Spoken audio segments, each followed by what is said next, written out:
Hi guys, it's Nick from Embrosa, and today I want to show you how to use your dynamic fields in the content. And in this video, I will add dynamic fields in the text of your content. So in the dynamic fields, we have created these dynamic fields. Today I want to show you how to add your store name, for example. So when I go to content items, I click here on add content. I will select in this case a Facebook post. The name will be test.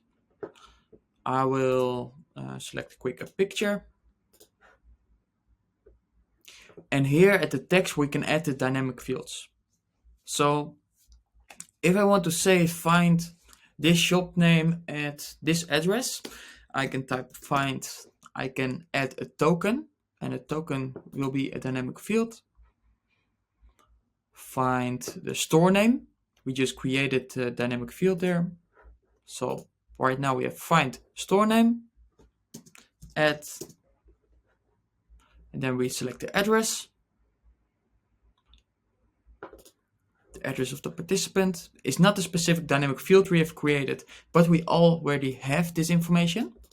So find the store name at the participant. For example, if we have Embrosa, then we have find Embrosa at Kazernestraat 17 in the Netherlands.